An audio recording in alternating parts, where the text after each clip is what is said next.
Hello and welcome to the Super Terb Podcast with your host, Michael Turbot, your local real estate expert, where we'll talk real estate, sports, business, and beer in the Triangle. And now, here's your host, Michael Turbot. And welcome to the Super Terb Podcast. I'm your host, Michael Turbot, your local real estate expert in the Raleigh-Durham Triangle area. And I'm so excited to have you today. I've missed you guys. I hope you guys had a wonderful or happy holidays, Merry Christmas, Happy New Year. But I'm so excited to be back. It's January 5th and the market is already on fire. I've got a great show today. For many of you that may be joining or listening in on this podcast for the first time, again, it's Michael Turbot, a.k.a. Super Terb, a.k.a. Coach Terb. I sell real estate here in the Triangle, as I mentioned before. And I started this podcast, I believe this is episode 7, and I like to discuss real estate, local businesses, sports, and beer in the Triangle, mainly wanting to highlight local entrepreneurs, business owners in the area, and just talk about how they got started, what drives them, and tell their story. And I've got a phenomenal guest today. It's actually a really good friend of mine and client, Derek Tenbusch. And I can't wait to have him on because his story is phenomenal. He actually is co-founder of TournamentPokerEdge.com. For many of you guys, you may not know this, but I love poker, and I actually met Derek through TournamentPokerEdge.com, so the story is going to be a lot of fun. Real estate. Well, let me back up a little bit too. Over the holidays, my family, we went to Disney World in Orlando. And I wanted to just talk about it briefly because while we were there, this was a trip we were supposed to go on in last spring break.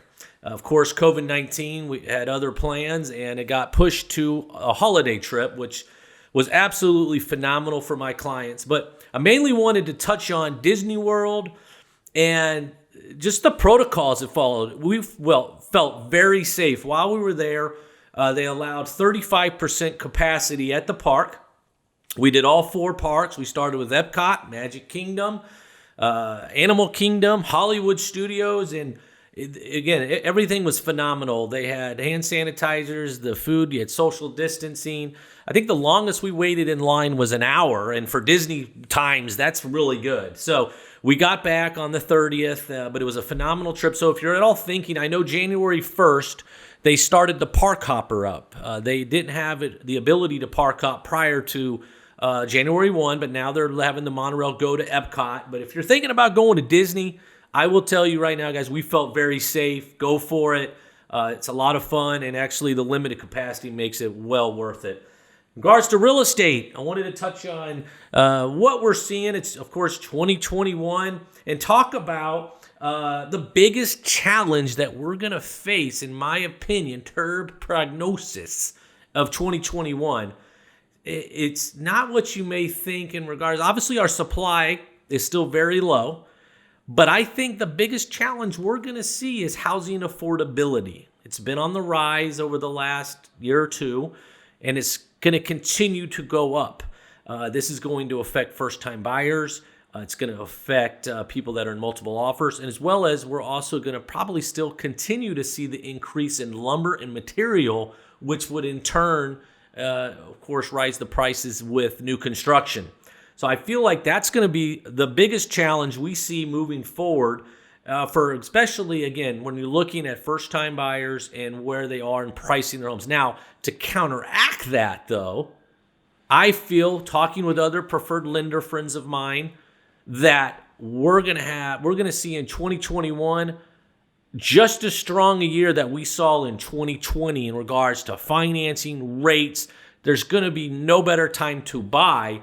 So it leads me to say this, is that if you're thinking about buying or selling, please reach out to me. I'd love to get you set up to get you in a position to win, get you pre-qualified, whether you're selling, show you what much equity we can get in selling your home because of the lack of supply. So please feel free to message me. I'd love to have the opportunity to help you accomplish your real estate goals. And then before I get on to the interview with Derek, I want to just touch on sports, okay? As you guys know from me, if you've listened to the podcast or follow me on social, I love the Carolina Panthers, and the NFL for us is over. I want to commend, though, the NFL because they were able to play and complete all 256 games under COVID protocol. Now, there were some games that were delayed. Some teams had to wait a few extra days, even going into the next week. But games were played, and now we're leading up to the playoffs starting this weekend, which is going to be a lot of fun because the NFL has expanded their playoffs to 7 teams, and so that means only the 1 seed got a bye. And on Saturday and Sunday, you're going to have triple header football. So I started, though, yesterday a no-alcohol diet for 30 days. I didn't plan that very well. But either or, I plan on having my elastic pants on this weekend and watching football all weekend. So we're excited about that. So I'm going to take a quick break. And on the other side, I'm going to introduce you guys to, again, a great friend of mine, Derek Tenbusch, co-founder of TournamentPokerEdge.com. Stay tuned. Whether you're buying, selling, or investing in the Triangle, Michael Turbot with the Ida Turbot Group, Coldwell Banker HPW, will put you in position to win. With almost 15 years of real estate experience, Michael and his team will help navigate you through the real estate transaction from beginning to end, always putting your best interest first. In today's competitive real estate market, now more than ever, selecting the real estate professional to assist you with your biggest investment is vital. Please contact Michael Turbot today to find out more on what he and his team do to separate themselves from the rest and help you accomplish your real estate goals. Remember, who you work with matters, and Michael looks forward to hearing from you soon. And welcome back to the Super Terb Podcast. Again, I'm Michael Turbot, your local real estate expert, and I am so pumped to have my next guest with me, featured guest, Derek Tenbusch. He's actually, Derek, first of all, say hello. What's up, everybody? What's up, man? And I'm going to tell a little backstory real fast before I get into my interview with Derek, because I love his story, and I just love how you go about, man, with your day-to-day and I love how you've always said, I'm always going to do something that I love to do. I'm going to work, no matter the money. I'm going to get up every day and work with what I want to do. But a little backstory, it's because this is just a small world. Like I mentioned in the first segment, I love poker, online poker, and I like tournament poker. And for people that like online poker, listen close to this segment, obviously. But I was online, and there was a lot of training sites out there. Like if you want to get good at something, you need good coaching. And most sites out there at the time were they had limited multi-table tournament, advice or educational videos or sit and goes. And I stumbled upon this TournamentPokerEdge.com. And I was like, this is pretty cool. And, of course, I look at the pros on the site there, and I run into Derek, or who we call Killingbird, and saw that you were in Cary, North Carolina, and reached out to you, remember? And I said, how much for coaching? You had me come over to your house and watch you play online, and I think we were buddies ever since. I think that's about 10 years ago. It's crazy because obviously that was before Black Friday for me, and we'll get into Black Friday here in this for people that may not know what we're talking about.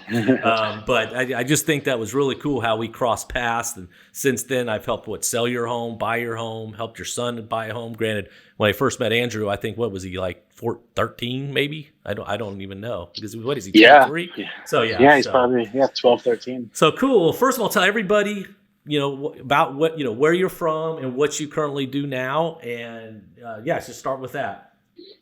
Sure. Yeah. So I grew up in Michigan, mainly 2 parts of Michigan, but my high school years were spent in northern Michigan, the UP as they call it, in a very, very small town. And I never really knew kind of what I wanted to do with my life, but I was really into music. So college seemed like a really good way to go meet people I could actually play in a band with, because there wasn't really an opportunity to do that where I lived. Mm-hmm. So I always joke with my parents that I don't know that I would have even gone to college if it wasn't just the easiest way to escape my little small hometown, Uh-huh. What college was that? Central Michigan University. Uh-huh. Yeah. So went there, did the band thing, but then also just kind of learned that I actually kind of liked learning. Education became fun all of a sudden. That was cool. So when I finished that up, I kind of had realized that the rock star path was not the path for me, and was like, well, now what do I do? And I had done an internship for a small record company out of New York City called Grand Slam Records. And I said, well, maybe I can go work in the music business. So I packed my car and moved to Los Angeles. And about 6 months later, I started my first job in the music business. So and that was kind of what let me go back. Did you know anybody in Los Angeles? I sort of knew one person who was in a band that we played with earlier in my music career. But it wasn't as easy as it is now with the internet and stuff, where I could have just like pinged him on Twitter or whatever. Like the only way to get hold of him was to call him on his like home phone, like his landline or whatever, which I didn't have. So I kind of had to like track that down. And yeah, he actually let me sleep on his couch for the first, I guess, month or two that I lived there, before my wife Leanne moved out. I was job hunting and apartment hunting and stuff. And not to interrupt, you mentioned Leanne, who's awesome, by the way. Now, did you guys meet in school? Yeah, we met in high school. High school. So I didn't even know that. That's cool. Yeah. Awesome. So, okay. So then did she go to college with you, or did you just stay in touch from school, and was she back home, or? Yeah, she was 1 year ahead of me. So she went to a different college for the first year. And then when I went to Central, she transferred there. So we both went to Central for our undergrad and our master's degrees. Okay. All right, cool. Yeah. So around that time in LA, when I got that music business job, that's kind of when I first realized that I really just wanted to do stuff that I enjoyed. Like the idea of going and doing some kind of gig that I don't like. I'm not going to name one because I don't want to offend anybody who has that job. Right. But, I didn't want to go like work construction on the side of the 405 freeway or anything, So I did the music business thing for about 15 years, I guess. And what did you do with the music, so people know what you did? When you were in a band previous, but when you went to Los Angeles, were you in a band there as well, or what did you do with the music industry? I did play in a band there, but at that point it was more just that was more recreational than anything else. Although it was probably my most successful band. Not that it was very successful, but at that time I was primarily just focused on the business side of my career. So I did what was called artist development, which is just really a fancy way of saying marketing for brand new bands. Mm-hmm. So my job was pretty much when a label signed a new band, me and my staff would basically do marketing for that artist until they reached a certain sales plateau. Oh, gotcha. Yeah. So do you have did you work with any bands that the listeners would know? Yeah, I mean, I worked for EMI Music. So at the time they were one of the largest,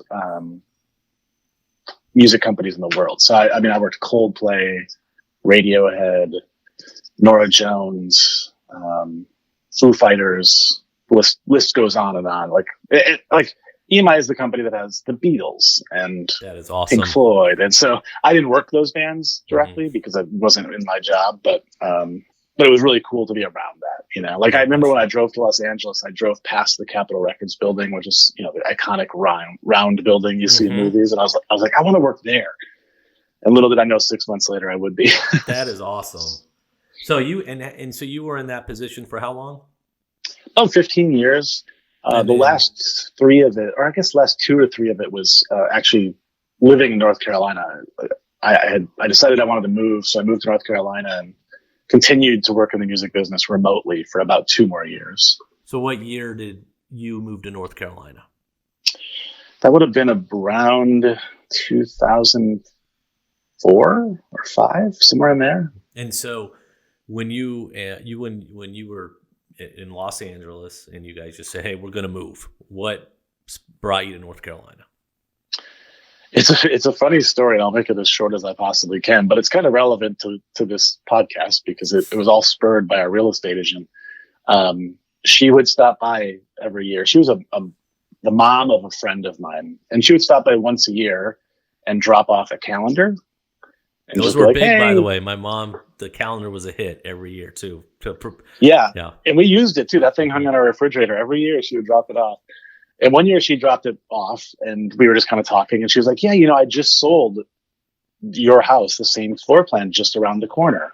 And she said it sold for X number of dollars. And we were like, wait, what?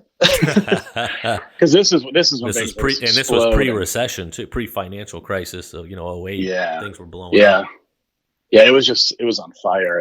And so I said to my wife, I'm like, well, what if we just sold and we just moved to some place smaller and cheaper and we could just live like kings, And again, kind of going back, this was now internet era, but it wasn't quite the way it is now.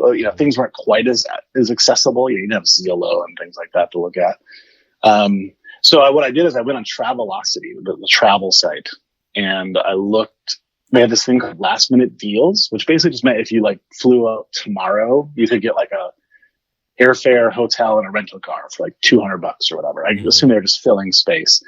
And I said, well, there's a last minute flight to Raleigh. Maybe I'll just go to Raleigh tomorrow and look around and just see what it looks like. I've never been here before.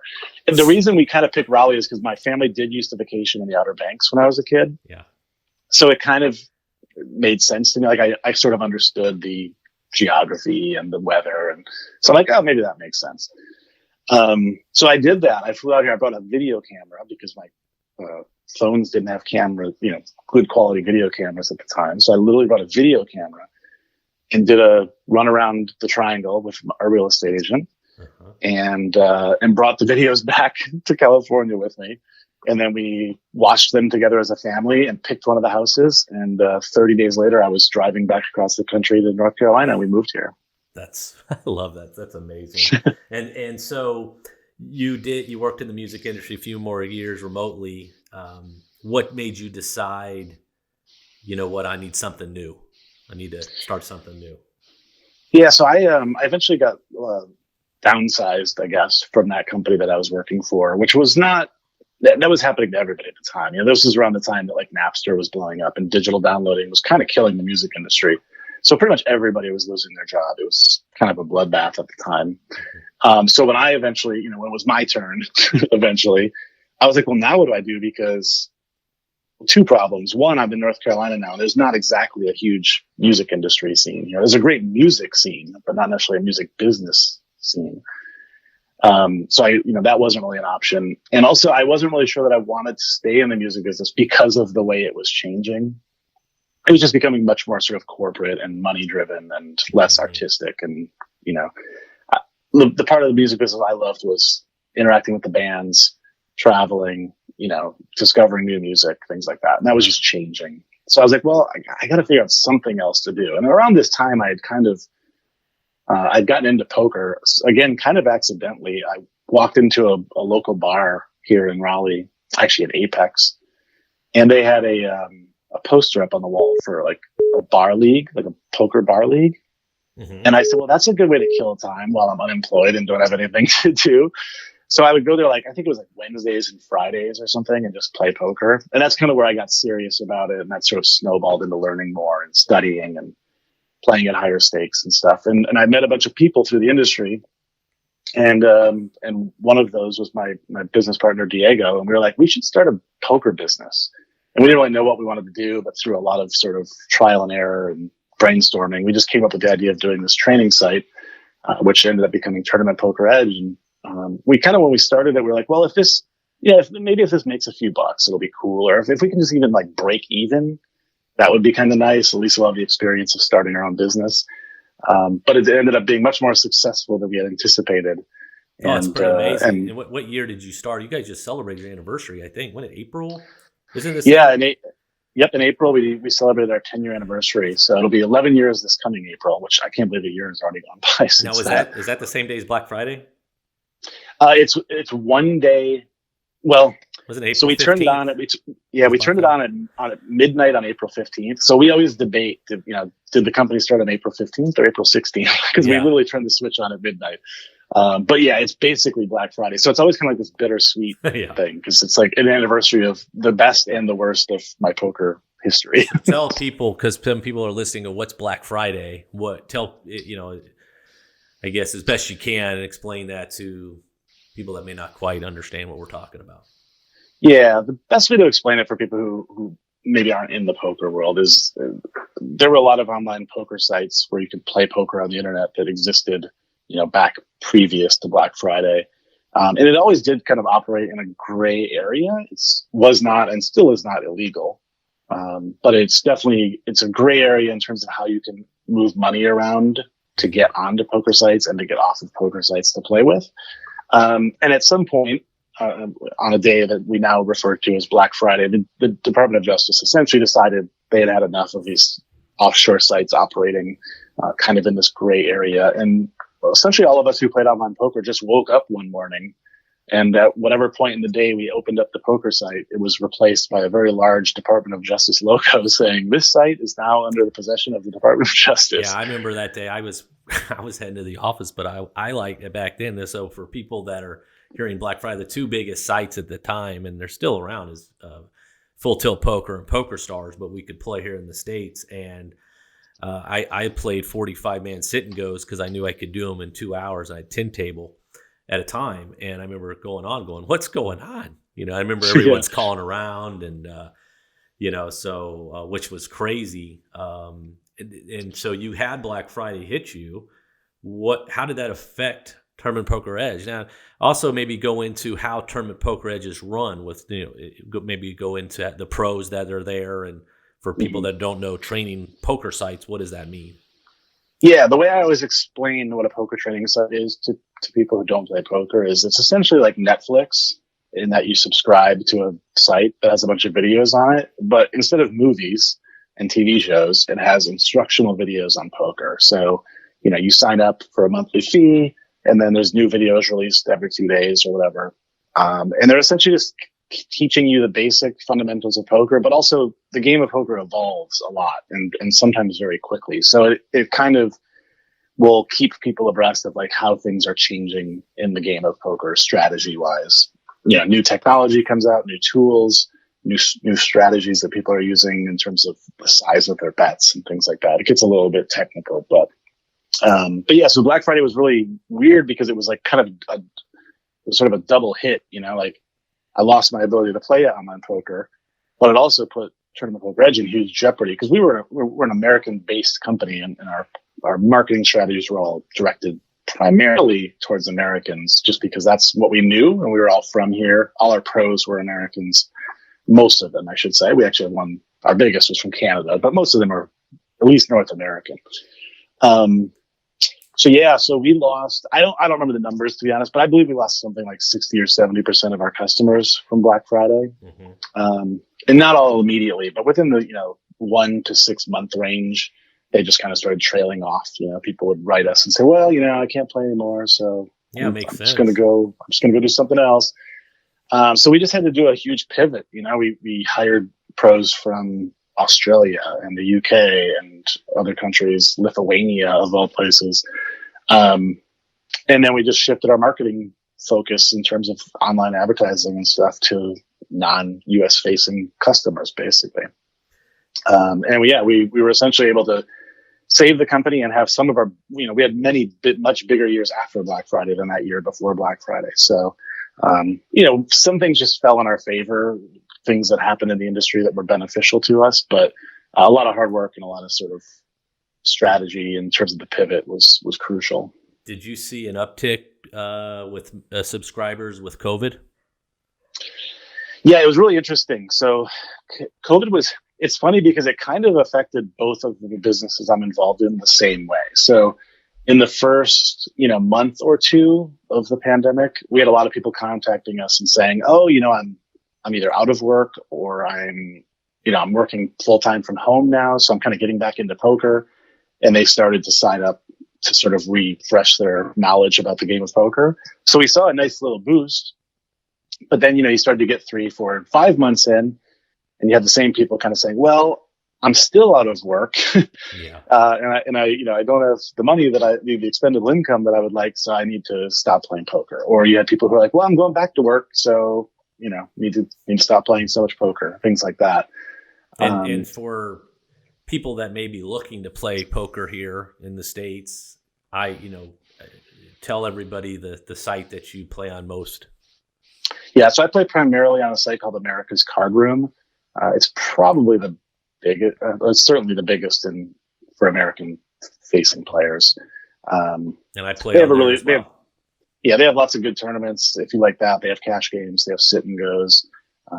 Certainly, if anybody wants to kind of see what it's like, they're welcome to come hang out with me on my Twitch stream, where they can kind of see me playing on that site. But that's the one I usually recommend to people. Yeah, and before we get off, I'll have you, because if you just say right now, what's your Twitch handle? It's twitch.tv/killingbird. And I'll tell everybody, guys, it's must-see TV. It's fun. You keep it entertaining, and you're able to watch KB or Derek play. But the interaction with everybody that's watching is great. And I'll get to something here in a little bit, what you do annually, which I love as well. So right now, how many subscribers would you say you have with Tournament Poker Edge? Doesn't have to be exact, but a guesstimate. Yeah, it's funny because I kind of handle one side of the business, and my partner Diego handles a lot of that back end stuff. So I don't even know where the number is. I would say it's probably somewhere between 400 and 500.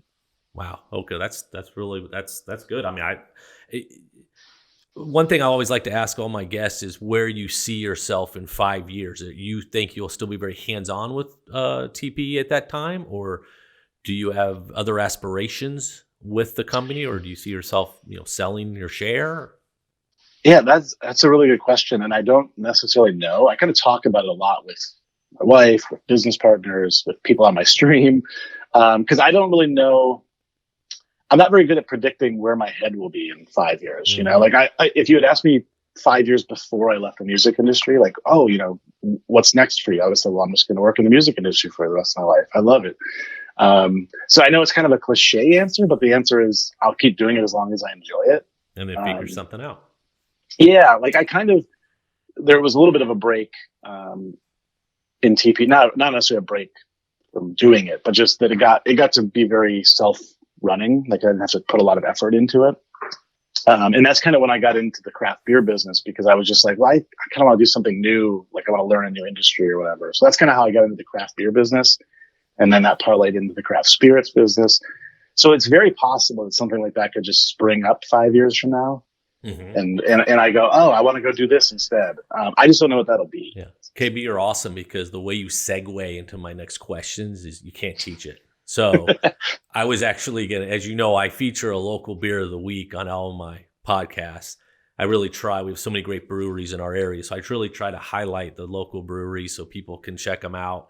I've already featured Lonerider once, and I figured it's fitting to have you, with you being on. So you worked with Lonerider at one point, maybe then take a step back, then went back working with Lonerider, correct? Are you still working with them now? Yeah. So I spent 5 years working for Lonerider Brewing Company, doing marketing for them. And at some point, I guess about 5 years into that, I made another one of those very last second decisions to move to Las Vegas. Yes. I was very involved with that. I was involved with that. Yeah, indeed. And not even so much because of poker, really. We were just my son had gone off to college and he was kind of settled in, and we were just kind of ready for something new. So so I left my role at Lonerider Brewing Company, packed up everything, sold my house with you, and then moved to Vegas. And Sumit, who runs Lonerider, kept kind of asking me to come back. Like, oh, when are you going to come back? I think half joking, half serious, Mm-hmm. And at some point during that I think it was 9 months or so that I was living in Vegas, he said, hey, we're starting a distillery. What do I got to do to get you to come back and do marketing for the distillery? Do you enjoy? And I was like, do you enjoy that? I mean, it seems like your passion is in marketing, and I obviously think you do a great job. I really enjoy the marketing side, but I think more than anything, I enjoy building things, like particularly companies. Mm-hmm. So I think that was what was appealing to me about the distillery and coming back, because I came back, I left Vegas on Halloween, and Lonerider Spirits launched their first bourbon in October. So it was an opportunity to come back in on the ground floor of something and build something new. And it's been an absolutely fantastic ride. Hey, Lonerider, just for you guys, and I'll touch on this in the last segment, but I believe they have two main locations. They have one in Raleigh, and then they have the Hideout, they call it, in Wake Forest. And Lonerider's been great with me, with my business. Obviously, pre-COVID, I'm very big with appreciation events, just get-togethers, and I've done a Halloween event there, 2 different events where, at Lonerider. So I can't wait till we can get back to that and we can have some more events. So last thing I want to touch on, I kind of said something before, and what Leanne, and I know Leanne and you are involved with, and I have 2 beagles from Triangle Beagle Rescue, as what you do for TBR. I think Leanne kind of also helps the marketing there, but if you guys are in the market for a dog, There's nothing better than beagles. And I actually, Derek and Leanne fostered my first beagle, Jingle. That's over 5 years ago. And then I got Max a year and a half ago. But what you guys do, I'll let you talk more about it. I just think what you guys do for nothing to help find dogs perfect like homes is just commendable. And, so just briefly talk about that.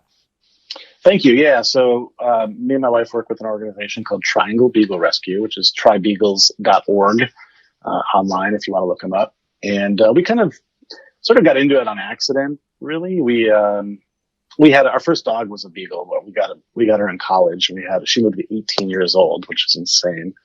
But at one point, this after we moved to North Carolina, she had gotten lost. She escaped the backyard. And in the process of searching for her, we kind of discovered Triangle Beagle Rescue. They were super helpful just in terms of telling us what to do, where to post things, where to ask for help, things like that. So we did end up finding her, thankfully, after 2 weeks. And then fast forward, I guess a year or two later, she unfortunately passed away. Mm-hmm. And we decided we would send off a thank you card to Triangle Beagle Rescue with a donation in her name. And they sent back a card thanking us for the donation. And in it was like an invitation to, like, if you're ever interested in fostering or volunteering, we always need help. So we started out just kind of fostering some dogs. And then slowly but surely, my wife got more involved in the marketing side. And she's since kind of taken over that entire role. So she manages all their social media and newsletters and things like that, and runs a lot of the events. What she does on the TikTok channel is amazing. I don't know how many subscribers they have, but the likes is amazing. So if you guys are on TikTok, go check out Triangle Beagle Rescue, or Triangle. Is it just? I remember just Triangle Beagles.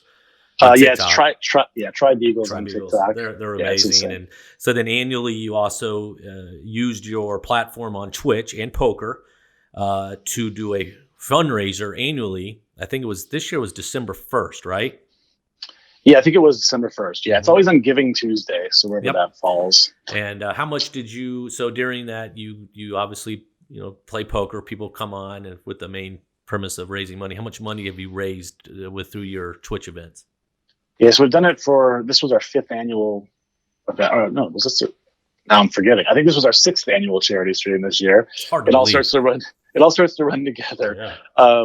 But yeah, we've raised over $15,000 across those 6 streams, and this last one was the biggest, where we raised over $3,000 all in one day. That was awesome. So I have a couple more questions, and then and they're going to stay on for the last segment. Like I said, we're going to highlight one of my favorite beers at Lonerider, but I thought it'd be fitting for you to kind of talk more about it to the guests. So I have 2. So what would you tell someone that is thinking about starting their own business and may be hesitant to do so? Oh, that's a good question. So I think there's a few things. One is to make sure that it's the thing that you love to do or that you really want to do. A lot of people, I think, throw around the idea of, like, I want to own my own business, but it's not going to be, it's going to be a franchise, or it's going to be, something that I'm not passionate about. So I always just make it simple. And I know this is not an original thought, but I always just tell people, like, well, what do you want to do when you wake up in the morning? Like, what's the thing that you could do if you didn't need any money and you just had a day to kill? And then, they'll say, like, well, I like to play golf. And I would say, well, then go start a business around golf. Or I like going fishing. It's like, well, go start a business around fishing. Because it is a lot of work. I remember when we started Tournament Poker Edge, we would basically do our day jobs, and then from about 7 p.m. till 3 or 4 a.m., we would work on Tournament Poker Edge, and then we'd get like 3 hours of sleep and then go back and do it all again. So you have to love it, because it will become a job very quickly if you don't. That answer is what I hear quite a bit. I had my nephew on prior to Christmas, and he owns 6 coffee. They're out west. They're called Dutch Bros, but he has 6 coffee stands, as you'd say, or locations. And that was the same answer, is make sure that, 1, don't give up what you're doing financially till you're ready. And 2, when you're finished, be ready to work another 5 to 6 hours when you get home to get it off the ground. Okay, so last question. I'm going to get you on this one. What is the best advice you've ever been given, and by who? Oh, this is a very timely question because on a sad note, one of my mentors in the music industry, my first mentor really, his name was Gene. He actually just passed away from cancer 3 days ago. Oh, I'm And I sorry was to hear that. reminded, yeah, he was a great, great guy. He was one of the people who really instilled this idea of being passionate about what you do in me. And he always used to tell me, and I actually quoted this in my Facebook post about him. He always used to tell me at the end of every day, ask yourself what you could have done better, and then do that. I love it. So that, yeah, that's something that's really stuck with me, and I may not be the best at doing that all the time, but it's definitely something, especially on a bad day, where you had something go wrong, or it was just rough, for whatever reason. Then, because a lot of times I think a lot of people, it's easy to be like, oh, work was rough today, or this person treated me poorly today, or whatever. But I think a lot of times you need to look inward in those situations too. And if you could have done something different to make it a better day. So I think it's great. I think that's good advice. I love it. All right, man. Well, listen, I'm going to take a quick break. I can't thank you enough, guys. Everybody, Derek Tenbusch, a.k.a. Killing Bird. I'm going to leave all his information, when I post this on all the platforms. So check him out. If you want to look at Twitch, go to termandpokeredge.com. We're going to come back and talk about our local beer of the week from Lonerider Brewery. Stay tuned. Whether you're buying, selling, or investing in the Triangle, Michael Turbot with the Ida Turbot Group, Coldwell Banker HPW, will put you in position to win. With almost 15 years of real estate experience, Michael and his team will help navigate you through the real estate transaction from beginning to end, always putting your best interest first. In today's competitive real estate market, now more than ever, selecting the real estate professional to assist you with your biggest investment is vital. Please contact Michael Turbot today to find out more on what he and his team do to separate themselves from the rest and help you accomplish your real estate goals. Remember, who you work with matters, and Michael looks forward to hearing from you soon. And welcome back to the Super Terb Podcast. Again, I'm your host, Michael Turbot, a.k.a. Super Terb, and I'm here for our last segment where we highlight our local beer of the week. I still have Derek Tenbusch on with me, a.k.a. Killing Bird. As we said in our previous segment, Derek still works currently with the marketing with Lonerider, but in the Lonerider Spirits, but he obviously has a lot of knowledge with the Lonerider Brewery. And I want to highlight one of my favorite beers there, which is their Sweet Josie, or Sweet Josie Brown, is it, KB? Is it Sweet Josie? Yeah, Sweet Josie Brown Ale. Yeah, and it's 6.1%. I think it's smooth. Tell people more about that beer that they have and what you like about it. Yeah, so Sweet Josie was really one of the very first beers that I enjoyed as a new craft beer drinker when I first got into craft beer. Lonerider was one of the biggest breweries in the area, still is. So they were easier to find at the time. But yeah, Sweet Josie is a delicious brown ale. It's kind of interesting. It's one of the very first beers Lonerider made, along with Shock and Betty. Yeah, I would say those are probably they're probably their top two, I would think, or at least maybe not top two, but at least the most I don't know if historic is the right word, but the most that are probably common or people know of. Yeah, for sure. Like a lot of times when I tell people, yeah, I work for Lonerider Spirits, they're like, oh, Sweet Josie. Mm-hmm. I'm like, well, yeah, that's on the beer side, but yes, that is that is one of the things we are definitely known for. Yeah, it was an interesting choice of beers that Lonerider decided to make. This was before my time at the company, but to kind of go with sort of core beers like a brown ale and a Hefeweizen as their first beers was, I think, a bold and interesting choice, because a lot of things in craft beer is all about experimentation and making something hoppier or higher in alcohol or adding more ingredients to make it even weirder tasting.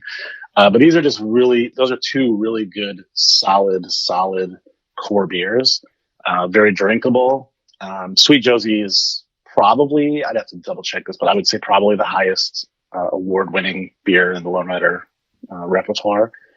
It's won many gold medals, so it's absolutely delicious. So for people who maybe aren't into craft beer, if you enjoy a darker beer, like maybe a Newcastle as an example, you'll probably love Sweet Josie. Yeah, it's solid. And so again, you guys can go pick it up. You can buy it right there at their brewery, which is near the airport off it's near Glenwood and was it Westgate? I don't know the road. Yeah. Then they opened just a couple of years ago. Could be give or take time there, but the Hideout, which is in my neck of the woods in Wake Forest, off Main Street, right across from O2 Fitness, where the old Y used to be. I believe the Y gym. But that's a great location to hang out because both are great because you can they're dog friendly. They usually have food trucks, bands. Again, they're taking all the safety protocols with COVID, so they do the best they can with what can be done. So go check them out. If not, if you want to stop by and pick some up, my good friends at Taylor's Wine Shop, they're off Six Forks Road north of 540, sells it as well. That's where I usually scoop it up if I can't get over to Lonerider. So with further ado, I'm going to try a little Sweet Josie. I always try the beer, KB. That's the thing. Absolutely. That's delicious. Yes. So I told people on the first segment, I started my alcohol free for 30 days, but I at least got one sip there. So maybe a little bit. But man, thank you so much for coming on. It's been a blast, even though we've known each other 10 plus years. I learned more about you, and I just appreciate that all you do for the community, and just the example you lead. Being a phenomenal entrepreneur. Thank you. I think it was fantastic. So, guys, again, it's Michael Turbot, your local real estate expert with the Ida Turbo Group, Coldwell Banker HPW. I look forward to next week's podcast. But as always, guys, remember who you work with matters, and have a phenomenal week. And thanks for listening to the Super Turb Podcast. If you can, please leave a review and subscribe. I would greatly appreciate it.